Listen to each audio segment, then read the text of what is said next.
Now we come to the next Samyutta, Rahula-samyutta. Rahula was the son of the Buddha. Before the Buddha renounced, he had a son. So when Rahula was 7 years old, the Buddha asked, I think, Sariputta to ordain him. So 7 years old, he became a Samanera, a novice, and after that he did not disrobe, he continued. So, of course, the Buddha probably paid some special attention to Rahula being his son. So that's why there are certain discourses connected with Rahula, where the Buddha taught Rahula some Dhamma. So the first sutta, 18.1. On one occasion, the Blessed One was dwelling at Savatthi in Jeta's Grove, Anathapindika's park. Then the Venerable Rahula approached the Blessed One, paid homage to him, sat down to one side and said to him, Venerable Sir, it would be good if the Blessed One would teach me the Dhamma in brief, so that, having heard the Dhamma from the Blessed One, I might dwell alone, withdrawn, diligent, ardent and resolute. What do you think, Rahula? Is the I permanent or impermanent? Impermanent, Venerable Sir. Is what is impermanent suffering or happiness? Suffering, Venerable Sir. Is what is impermanent suffering subject to change, fit to be regarded thus? This is mine, this I am, this is myself. No, Venerable Sir. Similarly, is the ear, nose, tongue, body and mind permanent or impermanent? Impermanent, Sir. Is what is impermanent suffering or happiness? Suffering, Venerable Sir. Is what is impermanent suffering and subject to change, fit to be regarded thus? This is mine, this I am, this is myself. No, Venerable Sir. Seeing thus, Rahula, the instructed noble disciple experiences revulsion towards the eye, revulsion towards the ear, revulsion towards the nose, revulsion towards the tongue, revulsion towards the body, revulsion towards the mind. Experiencing revulsion, he becomes dispassionate. Through dispassion, his mind is liberated. When it is liberated, there comes the knowledge it is liberated. He understands, destroyed his birth. The holy life has been lived. What had to be done has been done. There is no more for this state of being. That's the end of the sutta. You see this, the teaching of the Buddha here, that because the sense organs are impermanent. In other words, this that we take to be the self is impermanent. And because it is impermanent, it is a source of suffering. And because it is a source of suffering, it is not fit to regard it as I or mine. So this kind of instruction, this is the core of the essence of the Dhamma is basically this. So this kind of teaching you find in several suttas. When the Buddha taught this to several of his disciples who had already attained the fourth jhana, just listening to this, they attained liberation, became arahant. But for most of us, when we listen to this sutta, we understand a bit, but because we don't see it so clearly, because of the hindrances in us, so we don't become arahant.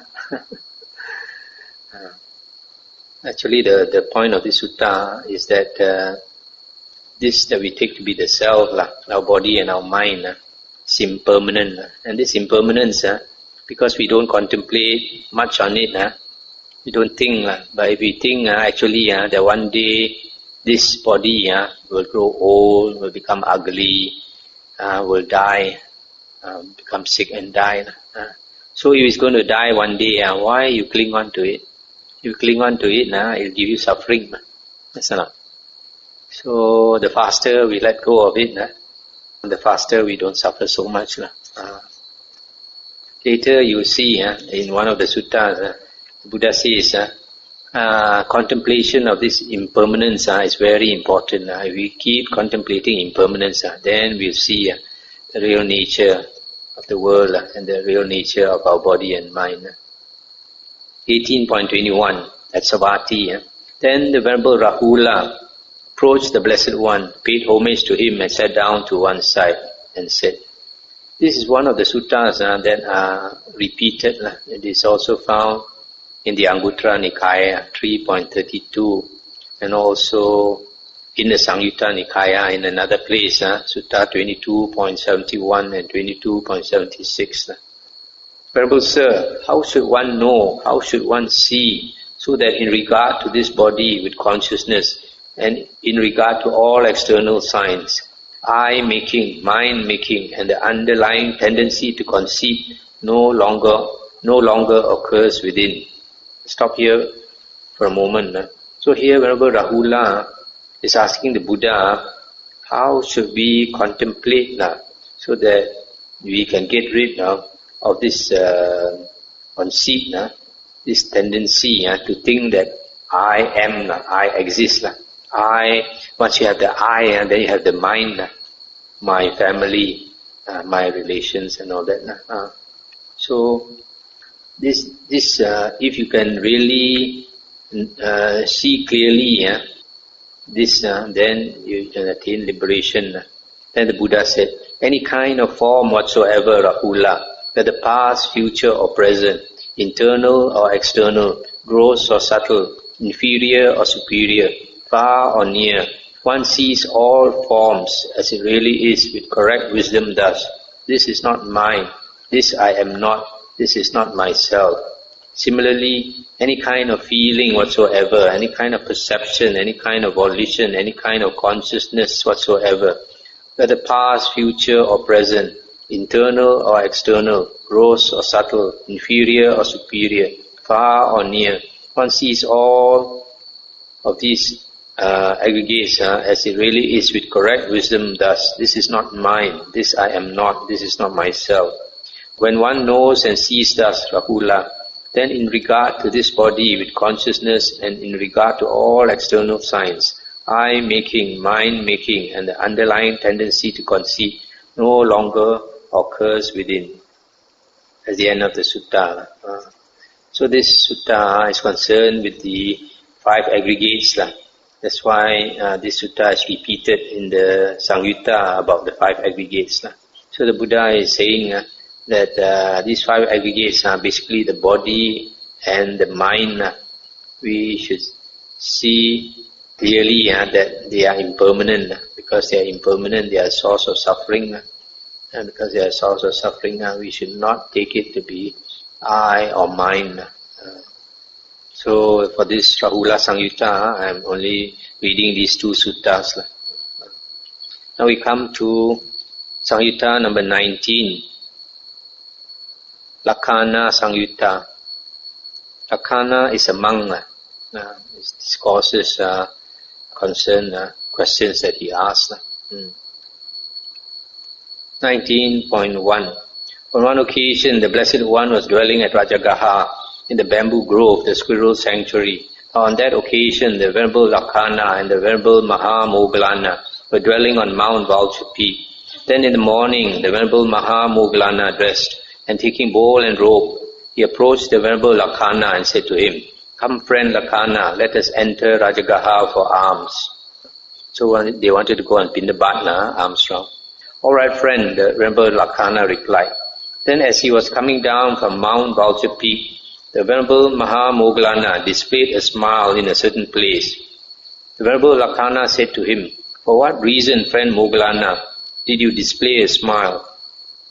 "This is not the time for that question, friend Lakkhana. Ask me that question when we are in the presence of the Blessed One."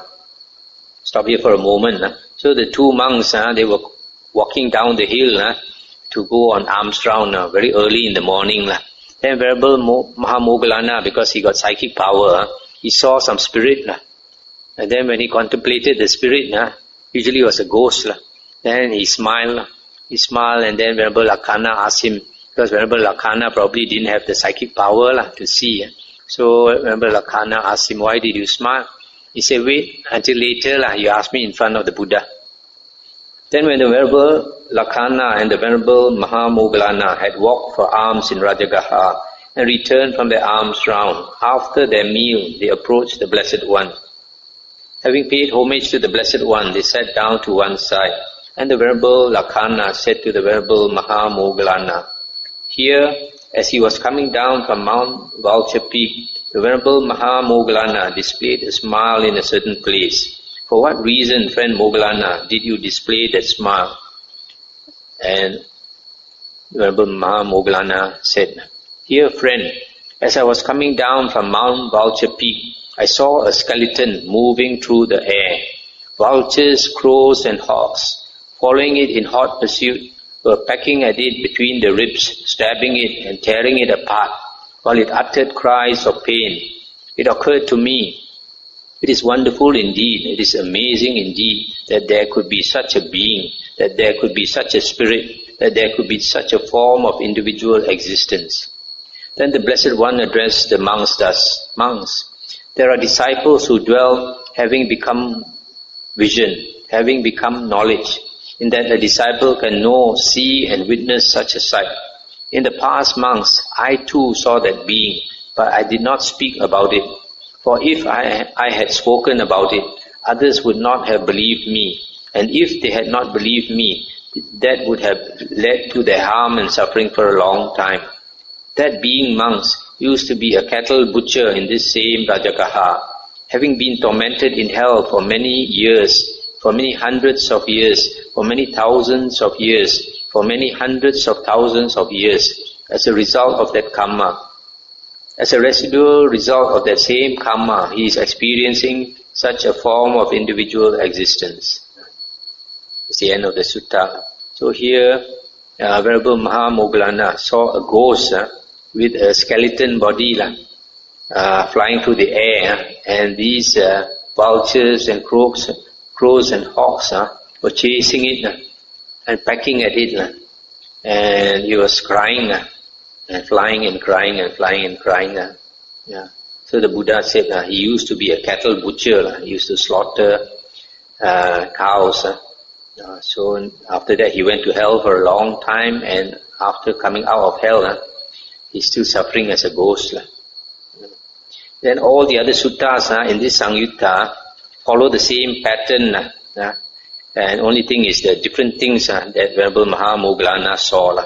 So the second sutta, he said, after being asked, he said, Dear friend, as I was coming down from Mount Vulture Peak, I saw a piece of meat moving through the air.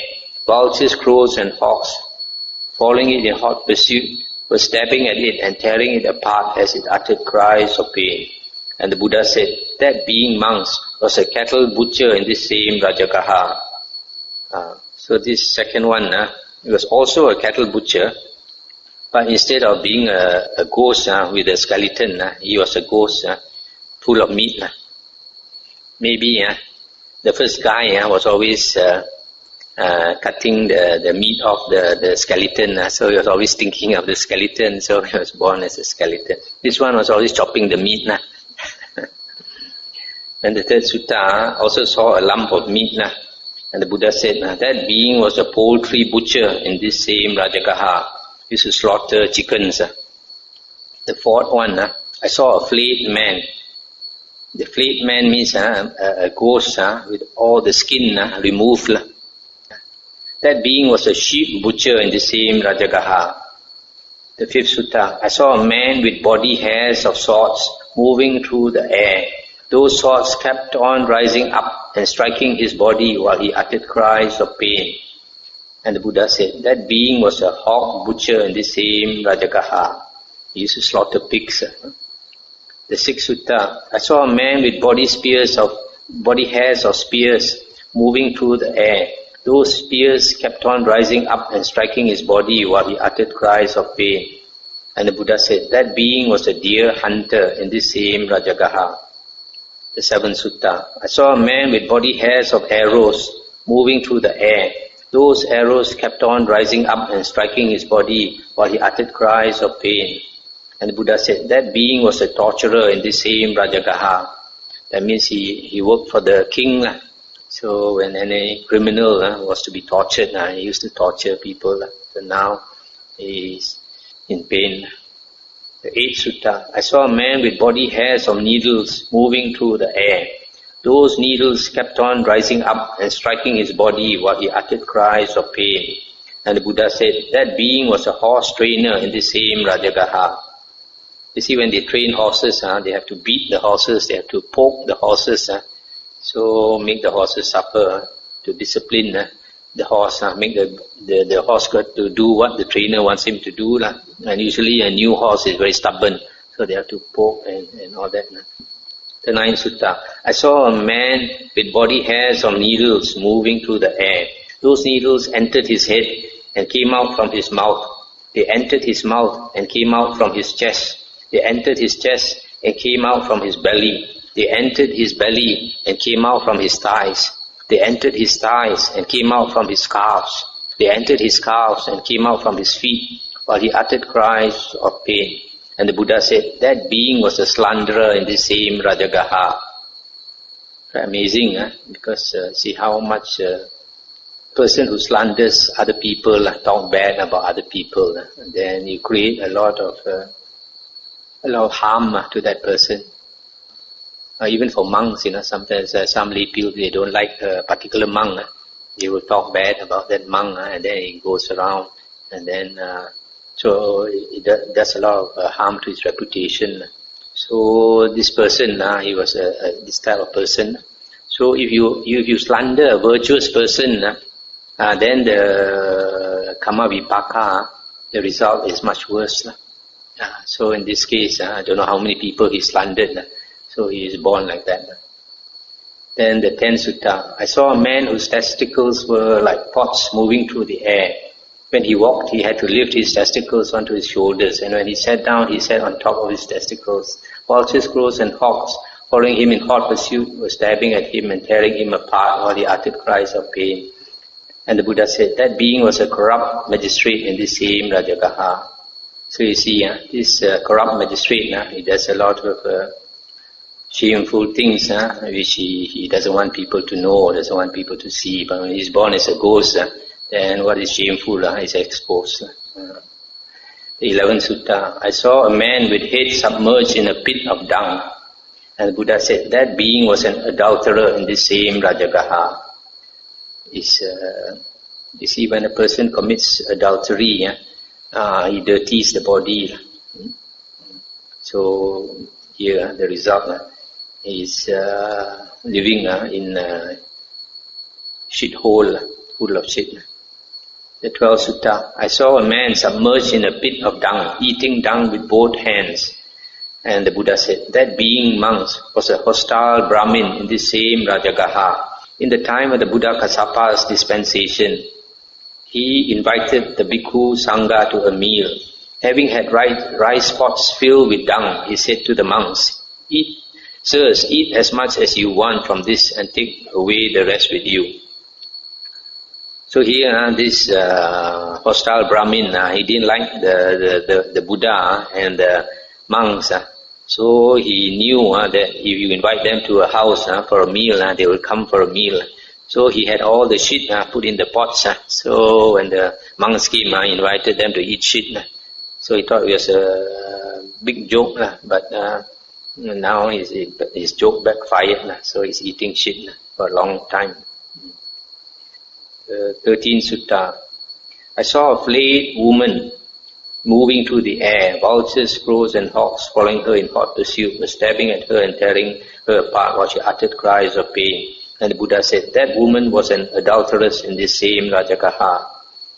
So this woman, having committed adultery, maybe did it often and with a lot of men. So she was born as this ghost with all the skin removed. No skin. So when the birds attacked her, she was in great pain. 19.14. I saw a woman, foul smelling and ugly, moving through the air. Vultures, crows, and hawks, following her in hot pursuit, were stabbing at her and tearing her apart while she uttered cries of pain. And the Buddha said, that woman was a fortune teller in the same Rajagaha. See, fortune tellers, usually to make money, they will lie and cheat people. So she was born as a ugly and bad smelling ghost. 15. I saw a woman, her body roasting, sweltering, sooty, moving through the air, while she uttered cries of pain. And the Buddha said, that woman was the chief queen of the king of Kalinga, of a jealous character, she poured a brazier of coals over one of the king's consorts. So this formerly, this chief queen, she was jealous of another wife. So this red hot coal, she poured over the other woman. So now she's born as a ghost, the body roasted, burnt and pain. 19.16. I saw a headless trunk moving through the air. Its eyes and mouth were on its chest. Vultures, crows and hawks, following it in hot pursuit, was dabbing at it and tearing it apart while it utters cries of pain. And the Buddha said, that being was an executioner named Arika in this same Rajagaha. So this executioner, he used to chop off people's head. So now he's born as a ghost without a head. But he still has eyes and his mouth on his chest. Sometimes people see ghosts also without the head. They executed. 19.17. I saw a monk moving through the air. His outer robe, bowl, waistband and body were burning, blazing and flaming while he uttered cries of pain. And the Buddha said, that monk had been an evil monk in the Buddha Kassapa's dispensation. And then 18. I saw a nun moving through the air. Her outer robe, bowl, waistband and body were burning, blazing and flaming while she uttered cries of pain. And the Buddha said, that nun had been an evil nun in the Buddha Kassapa's dispensation. So these last two refers to monks and nuns. Monks and nuns who they wear the robe, but they don't behave like a monk, and they are corrupt, full of evil desires and all that. When they pass away, they have to suffer for a long time to pay up their credit card. I think I'll stop here. We went through a lot of suttas today. I think I discussed.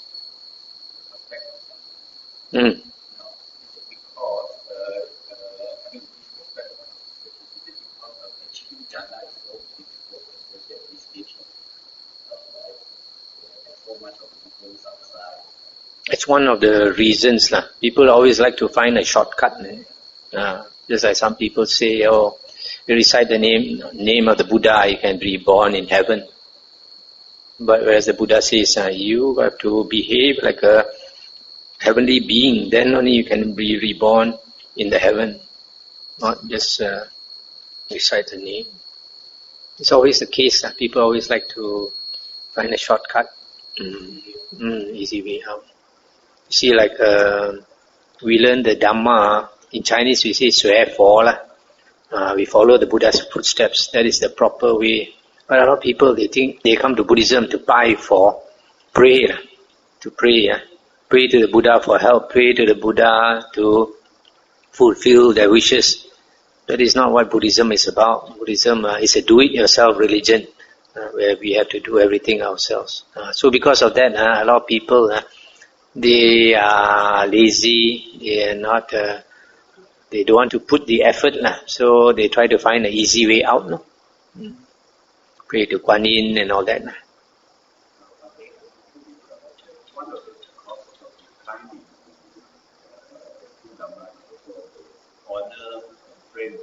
Sometimes for a monk, because the lay disciple, when you say the lay disciple is one, is also the cause of you, because your monk is famous.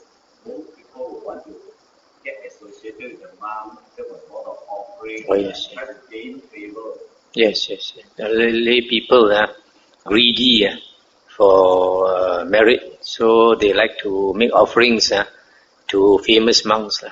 Because if the monk has got some wisdom, he knows some certain things are not good for him, he should not accept.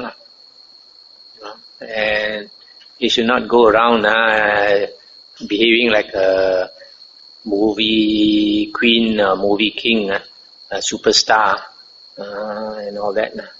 So a monk should know how to behave as a monk, not like some monks nowadays. They go around with a TV crew following them everywhere.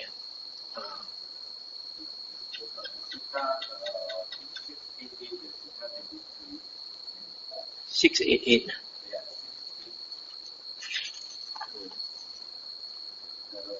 the only son and the only daughter. You can take this enlightenment on the what are the quality of the householder chitta and hataka, and also the deity. These Chitta and Hataka, they are Anagamin disciples of the Buddha. Anagamin disciples. And they are very exemplary in that they can be very good in their meditation, and they are strong supporters of the Sangha. Monks come to the house and on arms round, and they support the Sangha. And yet they are very humble. Even though they are Anagamins, have attained third fruit of the Aryan stage, yet they are not proud. Even ordinary monk comes to their house, they will pay respect, because they pay respect to the Sangha, not to the individual. And like this Chitta and Hataka, because they are so knowledgeable in the Dhamma, whenever they have a group of monks, they invite a group of monks for dana, they will ask Dhamma questions of the monks, And if the monks don't know how to teach Dhamma, they will teach Dhamma to the monk. They are so good. So among the lay people, they are the cream.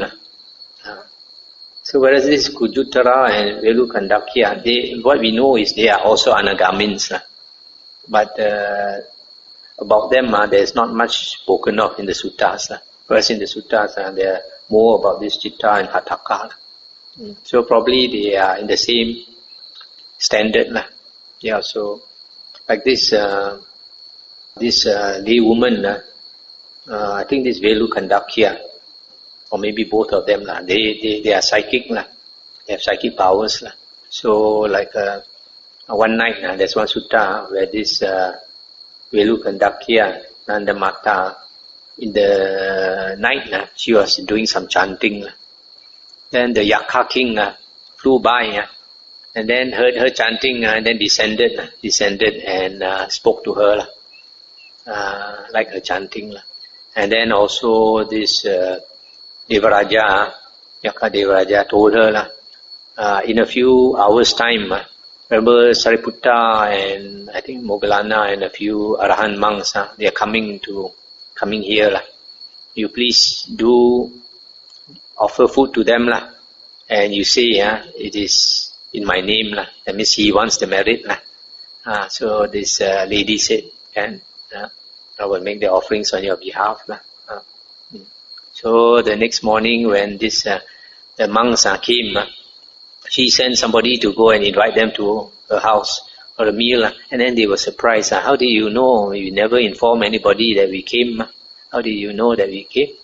And she said, this Devaraja told me, and so also told me to make this offering on his behalf.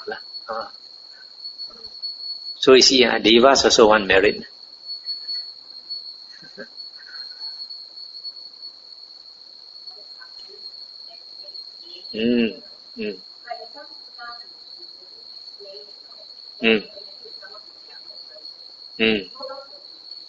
So up to you.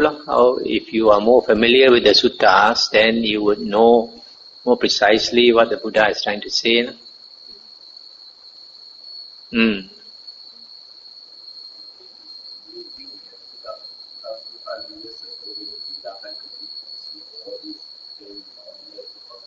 Yeah. People during that time behave like what we are.